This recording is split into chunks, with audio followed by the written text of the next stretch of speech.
or every night.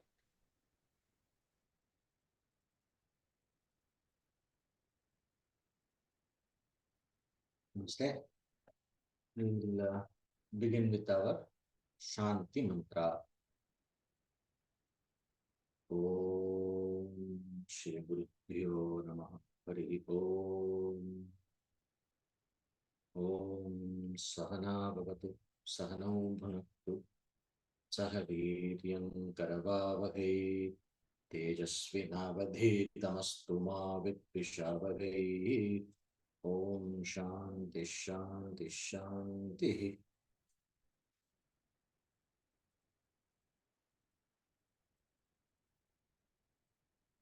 So today, before we continue with our discussion,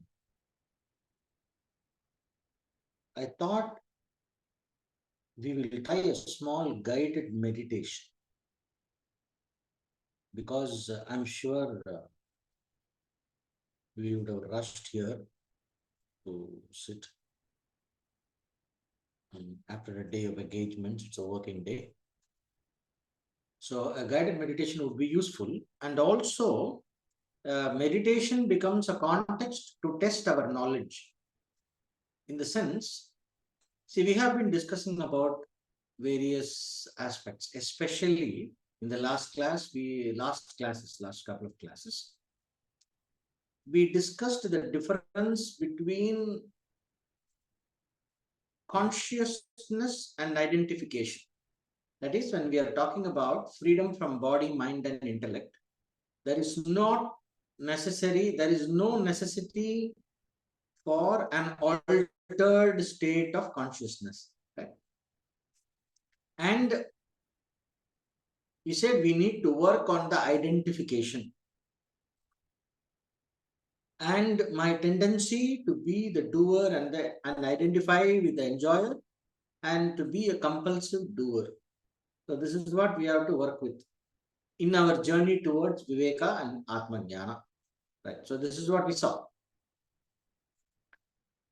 But when we want to sit and meditate, we are always trying to arrive at a certain state of body or mind. We are always trying to arrive at a state of consciousness.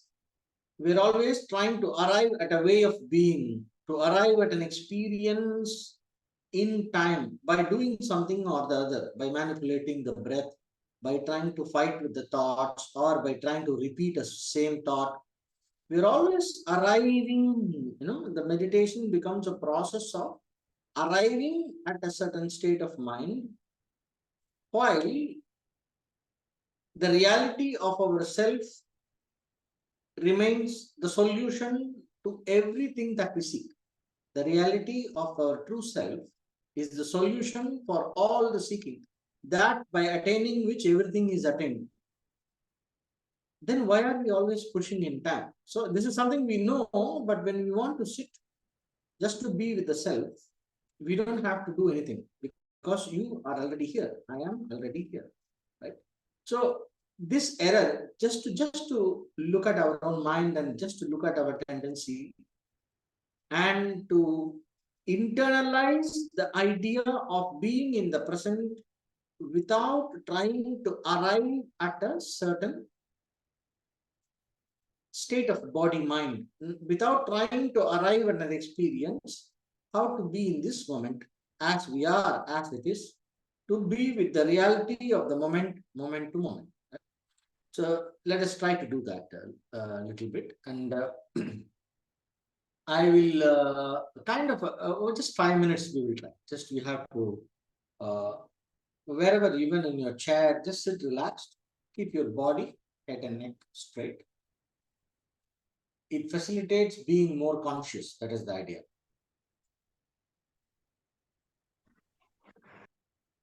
So I thought I will do a small meditation before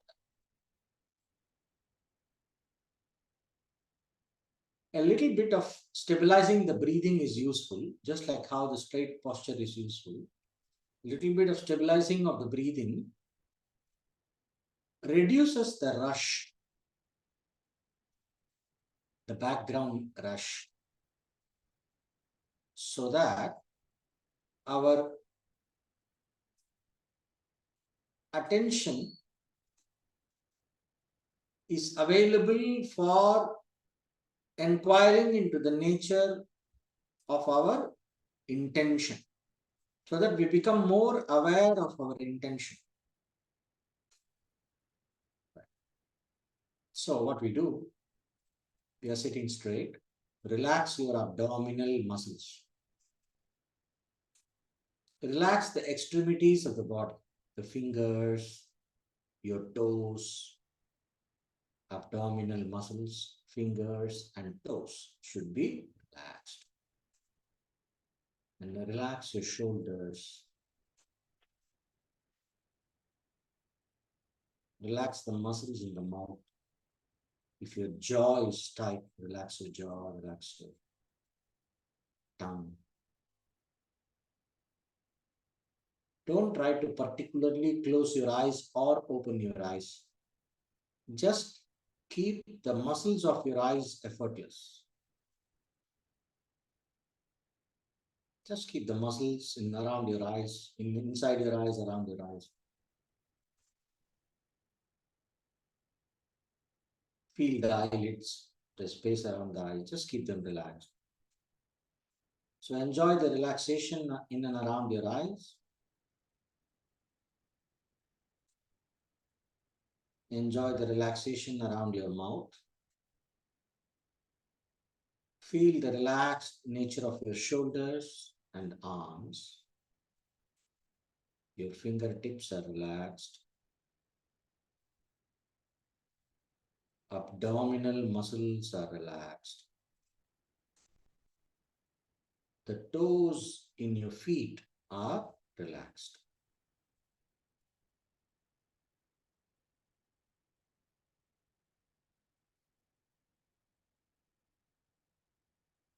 So right now, you're feeling your body. You're relaxed. Any other effort you become aware of, other than the effort to sit straight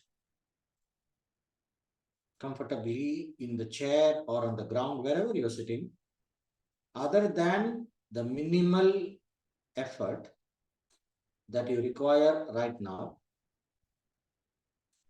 to sit straight and to keep your head up. Other than this, there should be no other effort in your body. Just ensure that. And become aware of this fact. Your body is relaxed. You are not making any effort. You have decided to remain relaxed and still. Just this intention. Tell yourself, right now, I am relaxed and still. And I have decided to remain like this, relaxed and still. You have to just realize this. Sankalpa, the intention to remain relaxed and still. That's all. You have to stay with this intention.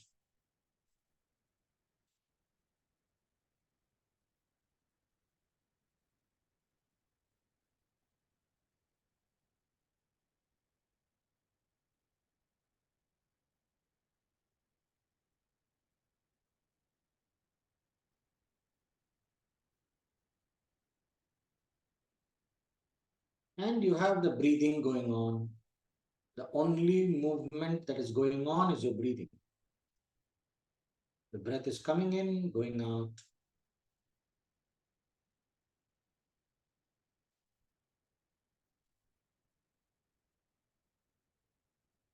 Feel the quality of the breathing. Is there a rush in the breathing? Or is the breathing soft and relaxed? Is the exhalation more strong? No, is the exhalation more pronounced? or stronger than your inhale? The breath going out, is it a little stronger? Does it feel a little stronger or it feels the same? Notice all these things.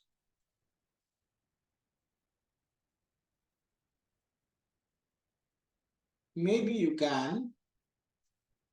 your breath is coming in, you can probably inhale a little bit more as your breath comes in. Inhale a little bit more until the expansion reaches the chest. See, you can feel the expansion in your abdomen. If you inhale a little bit more, the expansion reaches the chest. Just inhale up to that point. You don't have to inhale full. Just inhale like 70% or so until you feel the expansion of the inhale you feel in your chest. Once it reaches here, let go. Don't worry about exhale. Just inhale deeper, let go.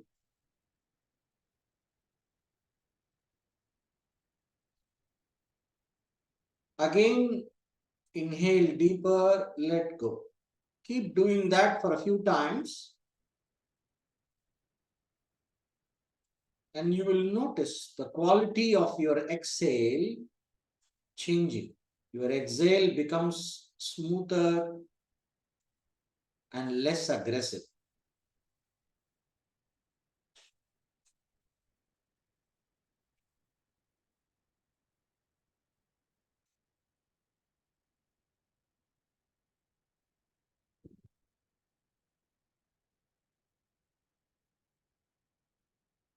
All you have to do now is this. You are sitting still, sitting relaxed, feeling the body relaxed, gently working with your breath. Inhaling a little deeper and letting go. Again, inhaling a little deeper and letting go.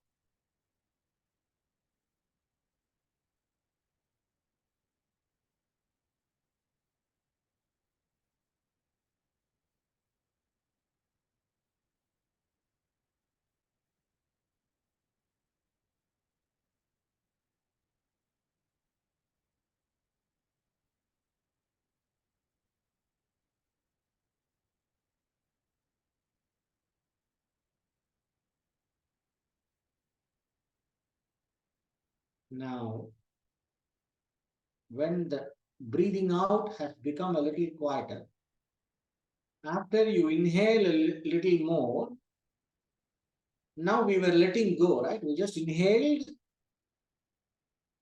and we left it. Instead of that, inhale a little deeper. Don't just leave the breath, gradually let go. So that the exhale happens slowly. You are able to exhale gradually. Inhale deeper and exhale gradually. Sustain that gradual exhale till the end of exhale, till all the air is out and you feel a contraction in your abdomen. Let go of the abdomen, allow the breath to come in. Inhale a little deeper, gradually let go.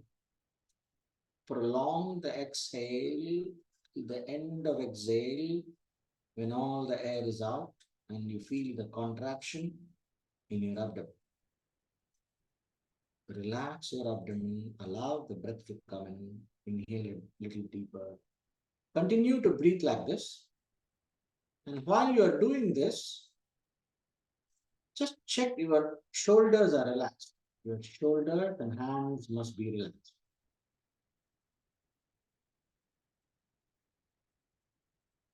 Your toes must be relaxed. Eyes relaxed, mouth relaxed. Shoulders and hands relaxed. Abdominal muscles, the sides, and your feet relaxed. Eyes, mouth, shoulders and hands, feet relaxed. Keeping this body still and these points relaxed while you are doing this breathing is very important. Inhale deeper, gradually let go, complete exhale, feel the contraction. Let go, allow the breath to come in, deeper inhale, feel the expansion, gradually let go, prolong the exhale until all the air is out. Complete exhale, abdominal contraction. Relax, allow the breath to come in. Deep inhale, gradual letting go, and gradual controlled exhale till all the air is out. Abdominal contraction. Relax your abdomen, allow the breath. Continue this while keeping the body relaxed.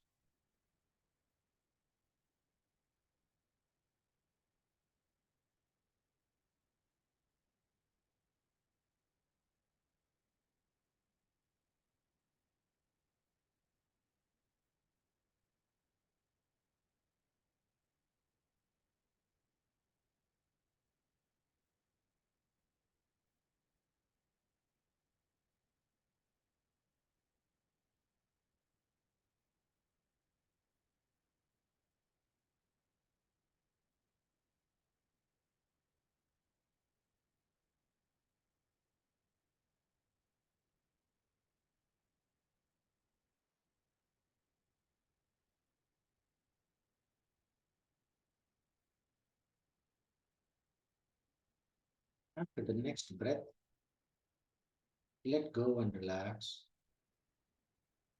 Allow the breath to be natural.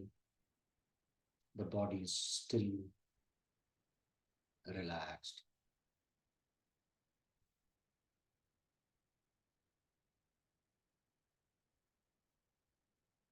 Feel your body. Just realize you are here. You realize you are present. You are here now.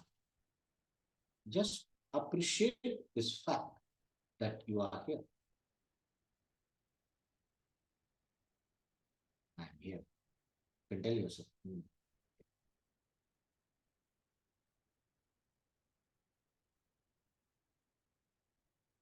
You may feel in the body may feel heavy or light, the mind may feel with thoughts or not thoughts. There may be happy or sad, anxious or relaxed. With all that, whatever is there, you might be hearing my voice, you are hearing some other sounds probably. You're feeling the room around you. With all that, the fact of you being here, just tune into that reality alone, that aspect of this moment, that I am here. Just this. You are here. Just realize this fact, appreciate this fact, stay with this fact. Keep coming back to this. No matter how the conditions are, you are here. You have to just be conscious of this fact.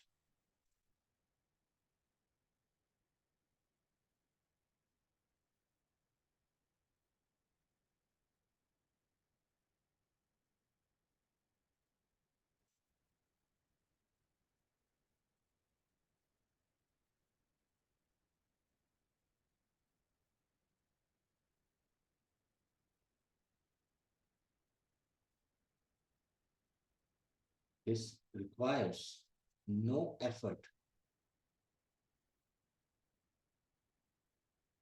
You have to be aware of yourself in order to make the effort. You are the one making the effort. So you don't even need that effort to know you are here. Right? See, it's so simple, it's so effortless, spontaneous, it's so natural. You realize you are here now. You are here. Just this fact. Just keep coming back to this. Whatever you become interested in, whatever you are keen, whatever you are keen of, whatever you become interested in, let go of it for the time being and come back to appreciating the fact that you are here now.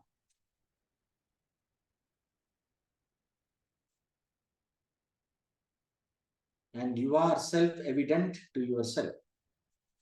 Your existence is self-evident to yourself. Just appreciate this fact, simple fact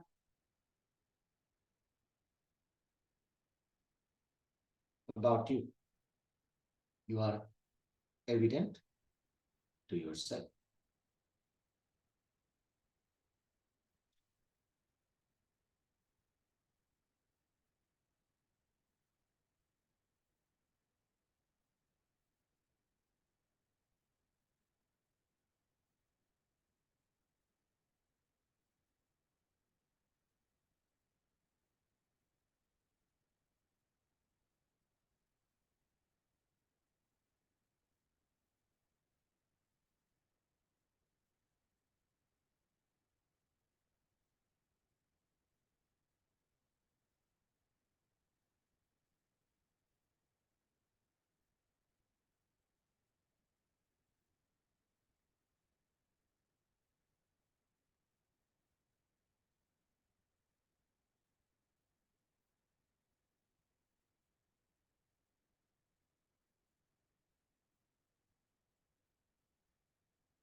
Move your limbs a little bit and ease yourself for the discussion. Just, I thought we'll do a small meditation.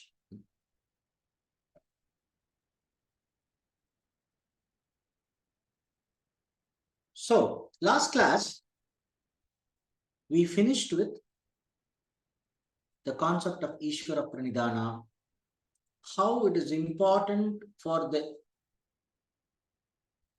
ego to, the ego structure, the egoistic self-definition to loosen its grip, loosen its grip on our thinking, loosen its grip on our decision making.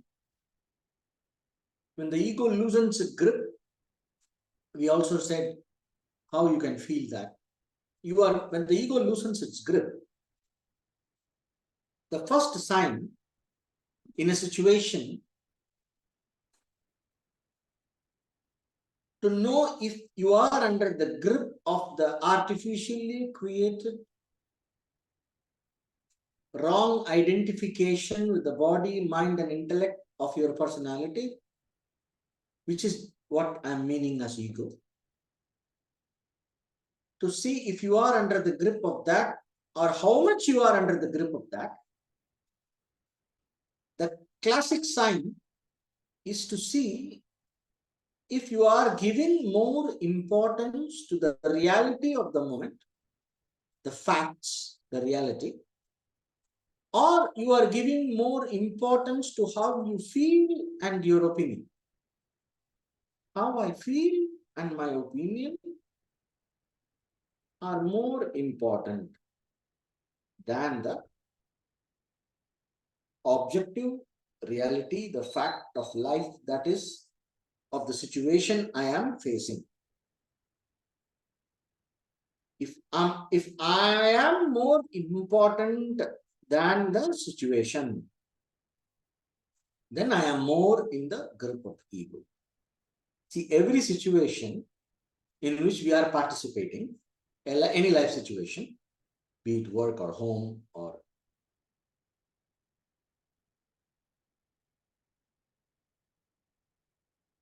there is a role that we play. That is, we participate in the situation. In our normal everyday active life, we participate in a situation. And how I affect the situation and how situation affects me is a natural, it's a dynamic thing going on. In that process, all I have to do is to see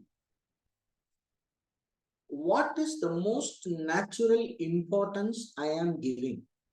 I am giving more importance to the reality of the situation or what the situation demands, how I am supposed to be, or am I giving more importance to my opinions and what emotionally matters to me, and is it about my importance? Like, for example, in a conversation, there is a normal tendency for people to feel heard and to feel important. In a party, you should feel important. In a gathering, there is a need to feel accepted and important and all that. These are all natural. I'm not telling it should not be there. You should fight it, suppress it. I'm not telling any of that. I'm only telling how to recognize if my buddhi, my thinking faculty, the doer in me, the karta, the doer in me, when I'm playing my role in a situation, that's what I mean. When I say the doer in me, when I'm playing my role in a situation, am I more available for the reality of the role and the dharma of the role, or am I constantly worried about satisfying my emotional requirements in the role? Am I seeing me and my feelings more important than the reality? See, me and my feelings are important, my emotions are important, the needs that I have in a situation are important, and what I feel about a situation, what I think about a situation may be important, but it is not more important than the reality of the situation. So am I so taken away by my subjective world that I am not in touch with the reality? So the difference between a sane person and a mentally ill person, let us say psychotic, schizophrenic, they say, right? So the grade of mental illness is based on their contact with reality, how much they are in touch with reality. The lesser and lesser they are in touch with reality, means the more they are caught up in the subjective world, to that extent they are considered mentally ill. Right? So the same thing with this. The more the ego has the grip on me, the more I am closed to the reality of the outside world, and I am more trying to, see the world according to my own colors, and I will have a tendency to twist the situation outside. I will have a tendency to alter the reality outside to fit my description. Whatever is my imagination, my thinking, whatever I want the reality to behave in that way. A very simple thing. We are all dressed up. We are going for a an event, right? Some function, something, you're going to attend an event. And we have to walk a little bit. And we see here thunder and some lightning. The first thing that comes is, oh God, let it not rain now. If it has to rain, let it rain after I reach. It's a very simple thing that we do. So my need and my requirement is more important than the rain. Right? We don't think about it. These are all like simple, like we say, white lies. These are all like some simple childish, we just brush it off as childish, egoistic personal requirements, right? Subjective requirements. But this tendency, this is what keeps building up, and slowly we start demanding that the rhythm of life obeys our whims and fancies. In every situation, we want the rhythm of life to obey our whims and fancies. We have the reality that we see, then we also have the reality that we don't see, like the karmic reality. For example, if we want to do something, we are trying for something. Two people are trying for something. One person succeeds, another person doesn't succeed. In the sense, one person is able to get what they want, another person is not able to get what they want. Both are making the same effort, but one person is getting it, another person is not getting it. Some other person is getting it even without any effort. Another person is making a lot of effort and getting a little bit. All this happens. So now the karmic reality decides, the prarabdha karma we say, that decides the external success or failure in a situation. So this is what we discussed in the last class, and as part of redefining success and failure based on my yogic attitude. It is there in the last class video in YouTube, you can check. Redefining success and failure based on how much of yogic attitude or viveka I am able to maintain while I am engaged in action. So that much is my action successful. Whatever I am doing, have I done it successfully? Yes, if I have had an yogic attitude. And I should see it as a failure if I have missed out on the yogic attitude. And even if I get external success, that success is only failure from the point of view of yoga, from the point of view of a person desiring spiritual freedom. A person who desires freedom from body, mind, and intellect. That is where we started the whole discussion. A person who desires the ultimate freedom and happiness, the freedom from body, mind, and intellect, freedom from birth and death, etc. For that person, success is how much I am in tune with my spiritual reality and the objective reality of a situation, and how much free I am from ego. That comes from what we talked about Ishvara Pranidhana and different aspects.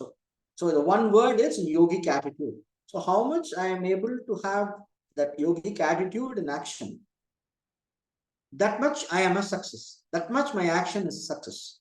Because my goal is the same. My goal in all my endeavors, I may be going for work, I may have a family, I may be having a hobby, or I may have some passion. I may doing all of that. I am driven. In every situation, I am driven by different motives. But across all situations, I have only one goal. The goal of liberation, freedom. I have only one goal in all situations. So I want every situation of life to serve my spiritual goal. When I want every situation of life to serve my spiritual goal, I have only one definition of success and failure, which is my action is successful if that action, if the way I have been, my way of being in that action has elevated me spiritually, if it has helped me spiritually, in the sense, has it helped me to develop more viveka, has it helped me to develop more vairagya, has it helped me to loosen the grip of my ego, So based on that, I decide if it is a success or a failure. This is what we closed with. And I also pointed out that we can apply this logic to career choice, because the final exams are coming up and people have to make some decisions. So this is the time generally from March onwards until June, July, up to October, up to September, I think. Yeah. So it's a very crucial period where a lot of people are making career choices, course choices, and things like this. So I mentioned that. So we will discuss that. So based on this principle, I said success and failure. There is only one definition of success and failure based on this. This I am telling based on what we call as, there is only one goal. You may be in different situation, but there is only one goal, which is freedom of the self. Freedom of the self from the grip of ego and the power of ignorance. Across all situations, only one goal. Nishchayatmika buddhi, they say. There is only one goal across all situations of life. This is like a mantra, you can remember it. One goal across all situations of life. Every situation may have an external objective, but whether those objectives are successfully manifest or not doesn't matter. Have I engaged myself with the right attitude or not? In the choice of the action, in the execution of the action, and during the experiencing of the result of the action. In both these three states, have I maintained yogic attitude? I have discussed what it means, so we can look into that. If I have done that, to that extent, I am successful. Yeah. So that is the central point. When we want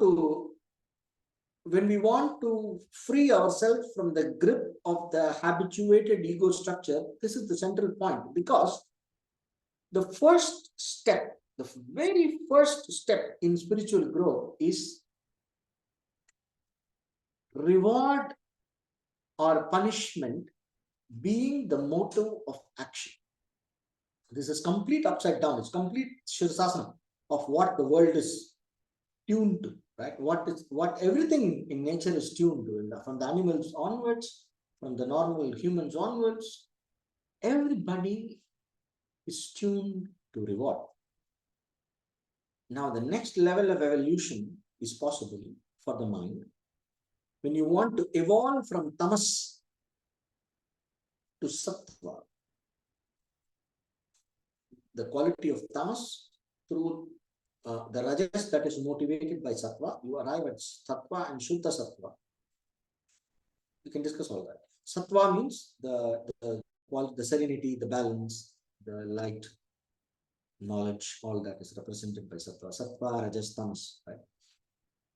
So, in my evolution towards shuddha sattva, pure sattva,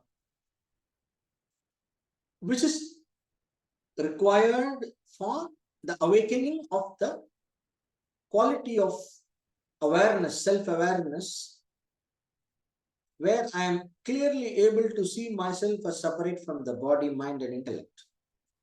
That is possible in pure sattva. The more the sattva I have, the more freedom I experience with respect to the body, mind, and intellect. Right.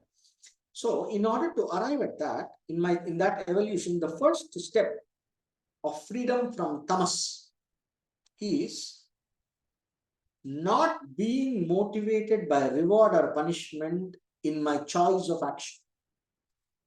What action I am supposed to do in a situation, what I am supposed to do, and how I am supposed to be engaged in that action.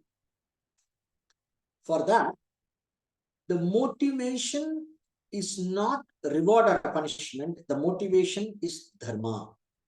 The sense, is it right? Is it the right thing to do? Is it the right way of doing? Is it my right state of mind with which I should do? So that would be a simple example. For example, that is a huge sentiment in culturally refined homes in India.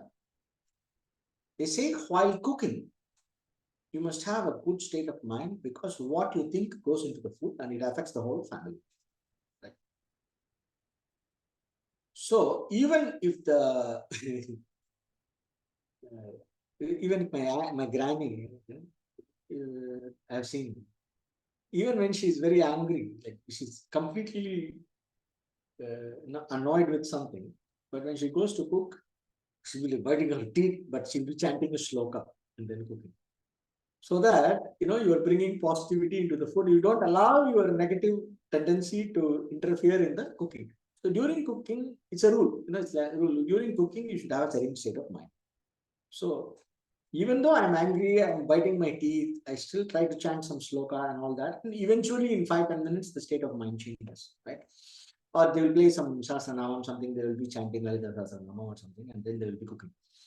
Or Nama Sankirtanam, all that. And right. So in ashrams, for example, when they are cooking, they are always doing Nama Sankirtan and Hare Rama, like that, they keep doing, and then they are cooking in the kitchen.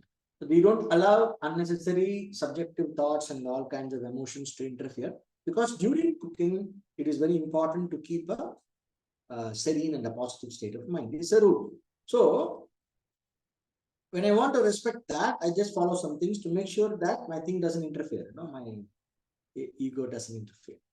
Yeah. So these things helps. These kind of things. So how I am engaged in action, also what state of mind I am supposed to engage in action. So for that, I just gave this as an example. So during my choice of the action, why I am choosing this? I cannot choose it simply because this is going to give me, for example, I said to apply this for a career. A career choice for a person wanting more peace and happiness in life, in long-term peace and happiness and meaningfulness in life, a career choice cannot be motivated only by money.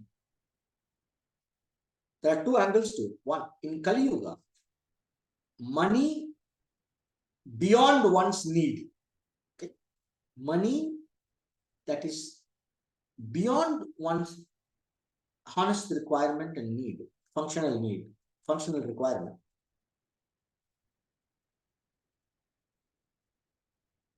is ruled by what you call as Kali Purusha. Kali Purusha means it's ruled by the power of the collective sinful karma, bad karma. So if you are going to make money your motive, you are going to be pulled into a vicious cycle of bad karma. That doesn't mean money is not required. I'm not trying to tell that. I'm telling money should not be the motive for choice of career. What money you are going to get, how much you will be prosperous, how much you will be, what kind of comforts and the pleasures and the comforts and the pleasant and unpleasant that you will experience in life. It is mostly decided. It is prarabdha karma, we say. This is how we look from the very tradition. It's prarabdha karma. So, on a given day, if you're supposed to go hungry, you might be driving a Ferrari, but you might go hungry because you are meant to go hungry. You'll go hungry no matter what, no matter how much money you have, you might go hungry. Or when you are about to have a coffee, somebody would have, by mistake, they would have put salt in the coffee. You cannot have it. You'll have to wait. So if you have to go through a certain frustration, you will go through that. If you have to go through a certain pleasant, happy, joyful experience, you will go through that. So let us not make result the motive. That is the conclusion. So when I'm making a career choice, I have to look at first, what are my intrinsic capacities? What am I built for? What feels meaningful for me? What feels enjoyable and meaningful? Meaningful, it may not be, and sometimes it will be meaningful, but it may not be enjoyable yet because my skill sets are not enough. Sometimes what happens, when you learn music, and you learn a musical instrument, let us say, in the beginning, it is complete torture because you will have to learn the instrument, you have to learn the rules, and you have to keep on playing with guitar. You have to keep on playing the same chord. If you're playing Veena, same Sarigama Padanisa for months together. So once you get a grip of the instrument and once you develop the music sense, and then you start playing your instrument, then it's more enjoyable because you are able to manifest the force of your thought. Whatever is the passion that you have, it is able to manifest, and the situation is able to reflect back what you're looking for, you're experiencing it. So it's more enjoyable. So it might be a matter of skill set, matter of time, right? But if you find it is meaningful, truly deep inside, if you find it's meaningful, it aligns with your samskaras, you will have a very insatiable urge to do that. No matter how you distract yourself, whenever you are relaxed, whenever you have nothing to do, whenever you'll be always coming back to this. The mind will always come back to this. No matter how much you try to hide, your mind will always come back to your Sudharma. Even if you put yourself in a situation where that is not obviously according to your dharma, you will be playing a role that is defined by your dharma. For example, let us say, if you are more tuned to knowledge, if you're a person, if you're more tuned to research and understanding knowledge and experimentation, and you are a construction worker, just a construction worker, simple construction worker, even there, you will constantly try to innovate and find, no matter which field you are in, your dharma will start expressing itself. So how your most innate tendency to express yourself, that is dharma. Right? And also, you will feel obliged to do certain things in society. You will feel obliged to do certain things for the family. You will feel obliged to participate in a certain way. Right? So these are all different markers of Swadharma. So you can self-analyze. So in sometimes what they do is, if you don't have anything like that, if you don't feel anything like that, the backup option is you can see what has been your ancestral occupation, like your father, grandfather. Suppose if you have something like that, your grandfather, his father, or your mother, her mother.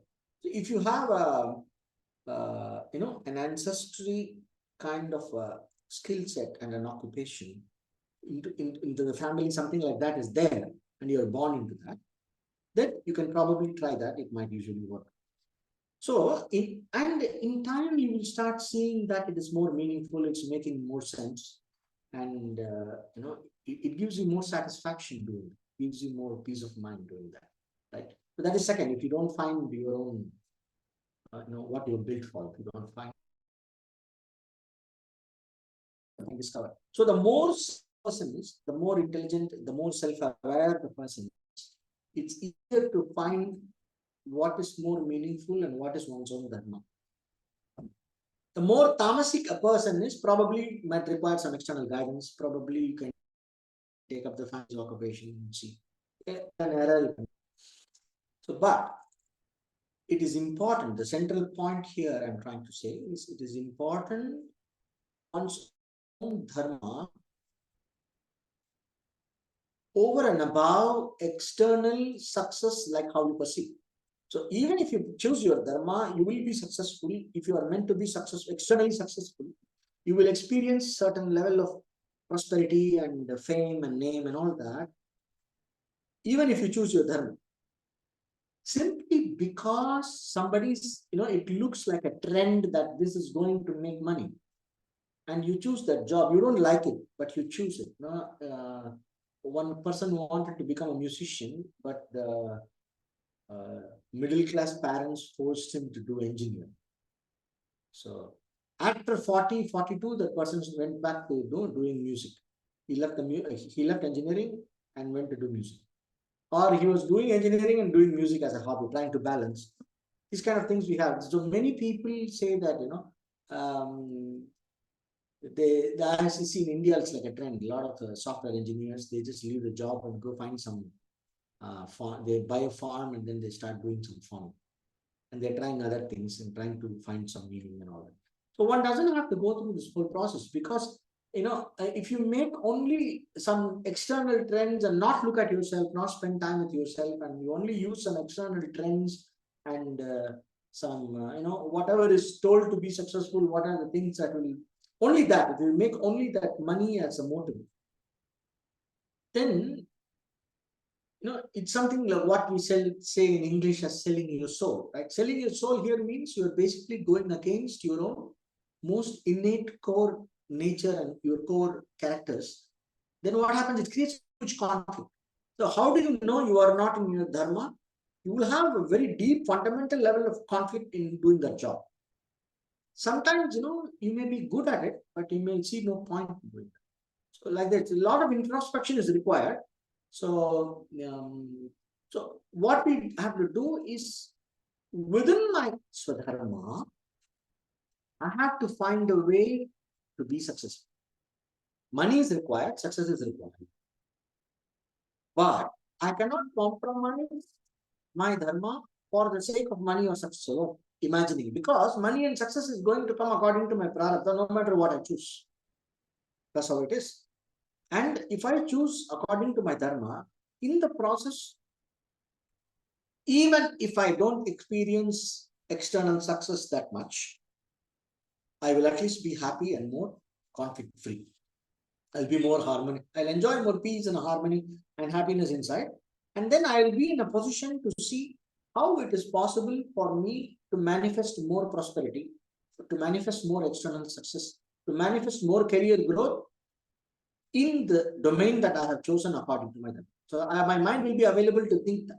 Then we have to be creative, we have to learn more, that is the Purushartha. So the Artha, this Purushartha or this goal of prosperity and prosperity and success, name, fame, etc., is wonderful, but not at the cost of dharma. That is the whole point. So why I'm doing that? So when I make a career choice like this, then whatever is the vocation I am dedicating myself to is going to be helpful for my spiritual growth. There will be less conflict, and more I am available for introspection, the more I am available to evolve my consciousness to a point of more sattva, where I am not a rat driven only by reward and punishment, but I become a more human, who is a sattvic person, a yogic person, a human, an evolved person, who is more motivated by what is right, and who is more motivated by the reality of deeper aspects of reality than simple experience of pleasure and pain, wanting pleasure and avoiding pain, wanting reward and avoiding punishment. So that is the rat brain. I learned to evolve more than that. And then what happens? When I say sattva, it means what happens is the rat brain, what we have, the reward punishment center, that starts behaving and making its demand according to your higher thinking. So your higher thinking takes over your life. Otherwise, what happens? The analytical and critical thinking faculties, they start serving only the rat inside. The rat inside, I mean the reward punishment. So all my buddhi, all my smartness serves only the rat inside me. Just remember this. Every time we are motivated by reward or punishment, we are just going back to being the rat, nothing else. So instead of reward and punishment, I make dharma my motive. I'm evolving out of that. So I'm evolving out of tamas. I am learning to make my intelligence and understanding and knowledge. I am making knowledge the master of pleasure and fear of pain. The desire for pleasure and fear of pain is the slave. It will be taken care, but by the higher intelligence. So we can say, in a sense, the image of Lord Ganesha riding the mouse, the mastering the mouse, right? The mouse is tamed and it obeys Ganesha. So Ganesha, Lord Ganesha is intelligence. So the mouse is the rat inside it, the reward punishment, the mind, the tamasic mind that is driven by reward and punishment. So that is tamed, and the intelligence uses that force for living life in a more meaningful and a more intelligent way. And the reward and punishment center, the energy and the life force that is involved with that obeys the higher intelligence. So I am tasting success, I am tasting pleasures, I am avoiding pain, all by obeying the higher intelligence. So it is the higher intelligence that becomes the motive, the knowledge that becomes the motive, and not simply the reward and punishment. So the reward and punishment center is also important, but that is secondary. First is knowledge, higher principles, universal values, the reality of the situation, the reality of life, the deeper harmonious, the deeper laws of universal harmony. These become more important than my immediate gratification. And these become more important than my self-importance, my ego. So that is the way actually the result of Ishvara Pranidhana is basically this. That is the universe, which also includes me. The universe that includes me, as an individual, this whole universe is more important than the individual. And the reality of the situation is more important than my opinion. Dharma of a situation is more important than my reward. So this is what we develop. When we do that, it starts making it starts changing our samskaras inside. And over a period of time, we start experiencing more and more and more inner freedom. And we become more and more available for knowledge. Slowly, the tamas and rajas clears up. As the sattva shines in the mind, slowly we start developing that viveka, and it will be very easy to apply that higher discrimination that is essential for seeing yourself as you are, which is free from body, mind, and intellect. So, for example, this career choice, why I said was, it's even things like that. It's not like, worldly life and spiritual life. The choices that we make in our everyday life has to be driven by spiritual knowledge and spiritual understanding. And the way we live our everyday life is going to influence our spiritual reality and what we experience inside. So these two are very intimately connected at all levels, and it is not that is my worldly life, this is my spiritual life. It doesn't work. There is only one life. It is about we making it more spiritual or we making it more ignorant, which is what is usually called as materialistic. Materialistic, nothing wrong in being materialistic. So I don't want to use the word spiritual and material. I would put the word more driven by knowledge and more driven by ignorance. The power of knowledge versus power of ignorance. Power of knowledge is spiritual, power of ignorance, let us call it as binding, the liberating way of life or a binding way of. So the more under spiritual understanding is applied in everyday situations, the more liberating the life becomes. The more the power of ignorance that is driven by ego and reward and punishment becomes the motive of everyday situations. The more and more we go into the clutches of ignorance, and the more and more we go into the patterns of struggle. The patterns of struggle will start dictating terms of our life. So that is what is about, the whole difference between devas and asuras and all that is, it's all basically about this, right? So this is in short the journey for spiritual freedom. This cannot be compromised. It's something like one of the main things that we can do is one of the practices that we can do, because all these career and everyday actions and dharma is all very complex, but one very simple thing in yoga we have yama niyama, right? So you see which one is realistically practicable for, which one is appealing to you. To take a universal value, speaking the truth, not stealing, not required in the sense not desiring for others' objects, let's say, or non-violence, speaking the truth, possessiveness, this is ahimsa satya brahmacharya, and not trying to want what others are having, not always trying to get things, trying to avoid not aparigraha, not always getting things from others, in the sense, always expecting others to do things for us, to give us gifts and things like this. And then we have a set of things, yama niyama. So in niyama we have, cleanliness, practice of contentment. Then you have the practice of tapasya, study, Ishvara Pranidhana, all that is there. Now, a simple thing like speaking the truth. You see somebody speaking a lie and getting things done. You speak the truth, you might be more in trouble. But then you choose to speak the truth. Or at least you choose not to speak anything. If you don't tell, if you don't want to tell the truth, at least you don't tell the lie, right? It's a simple value like that. Now, if you want to practice a universal value like this across all situations without any compromise, in every sphere of life, if you try to live up to that universal value, there are a lot of universal values we deeply believe in. So whatever universal value that you deeply believe in, if you try to practice that value, that takes us close, that takes you close to Ishvara, that takes you close to that higher intelligence, that helps the intelligence inside us evolve out of that reward punishment center, and it activates the higher spiritual self, and it makes us more in harmony with the universal intelligence that is around us. So, and you will start seeing the response from the world outside.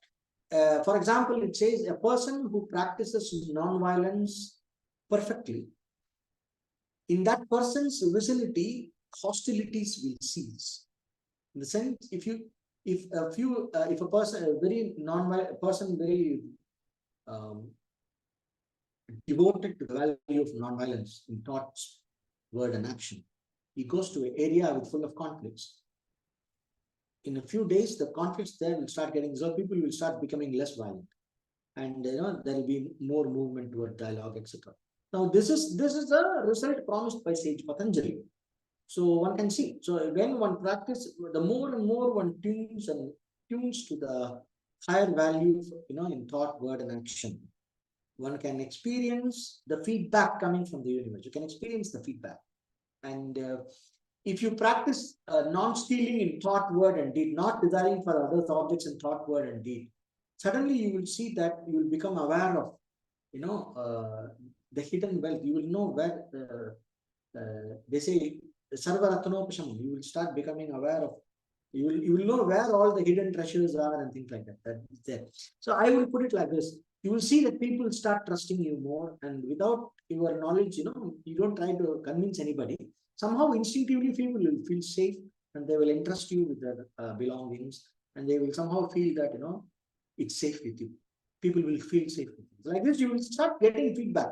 If one area of life, if you have disharmony, if you practice the universal value connected to that area of life, that aspect, corresponding universal value, over time you will see that the disharmony from that zone of life will start disappearing. That area of life will start becoming more and more harmonious. So we can try this and see for ourselves. You have to, like, consistently, for years together, when you practice, you will see as you grow through that value, you will see how the universe is giving feedback. It can be experienced. Right? So with that, we will conclude this topic. So from the next class, I hope to start a new topic. If you have any questions, you can send it to me and we will discuss them. Okay. So we finish the class with our Purnamada. Om Purnamada Purnamidam Purnat Purnamudachyate Purnasya Purnamada Purnameva Vasishyate Om Shanti Shanti.